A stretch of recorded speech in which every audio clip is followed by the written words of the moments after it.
प्रेम कोई भावना नहीं, अहंकार रहित अवस्था है।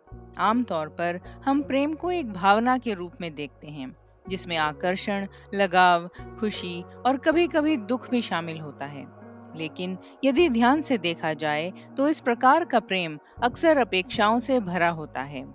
वह मुझे समझे, वह मेरे अनुसार चले, वह मुझे महत्व दे। यही अपेक्षाएं धीरे-धीरे संबंधों में तनाव, निराशा और दुख का कारण बनती हैं।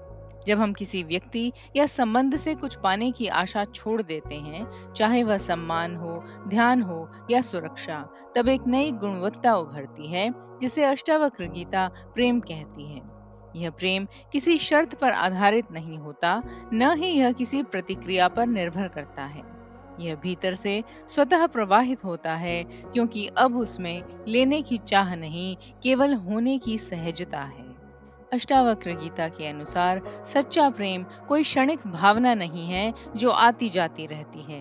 भावनाएं बदलती हैं, कभी प्रेम, कभी क्रोध, कभी उदासी। ये सब मन के स्तर की तरंगे हैं। लेकिन यहाँ जिस प्रेम की बात हो रही है, वह इन सब से परे है।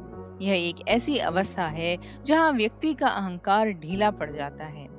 जब मैं केंद्र में नहीं रहता, तब मेरा भी समाप्त होने लगता है और इसी से प्रेम का जन्म होता है। अब व्यक्ति स्वयं को किसी विशेष पहचान या भूमिका में बांधकर नहीं देखता। वह न तो अपने आप को श्रेष्ठ मानता है, न ही किसी से कुछ पाने की उम्मीद रखता है। इस स्थिति में वह दूसरों को भी स्वतंत्रता देता है, जैसे वे हैं वैसे ही रहने की।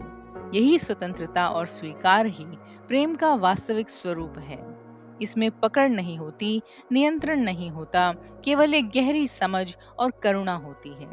इस प्रकार का प्रेम बहुत शांत और स्थिर होता है। इसमें उतार चढ़ाव नहीं होते, क्योंकि यह किसी बाहरी परिस्थिति पर निर्भर नहीं करता। यह भीतर की पूर्णता से उत्पन्न होता है। जब व्यक्ति स्वयं में संतुष्ट होता है, तब वह दूसरों से कुछ मांगता नहीं, बल्कि जो है उसे सहज रूप से बांटता है। यही कारण है कि अष्टावक्र गीता प्रेम को अवस्था कहती है, न कि भावना। अंततः यह शिक्षा हमें समझाती है कि प्रेम पाने की चीज नहीं, बल्कि बनने की स्थिति है। जब अपेक्षाएं समाप्त हो जाती हैं और अहंकार शांत होता है, तब प्रेम अपने आप प्रकट होता है। वह कहीं बाहर नहीं, बल्कि हमारे भीतर ही छिपा है। बस उसे ढकने वाली अपेक्षाएं और मैं की परतें हटानी हैं। तभी वह शुद्ध, स्वतंत्र और निस्वार्थ प्रेम अपने वास्तविक रूप में प्रकट होता है।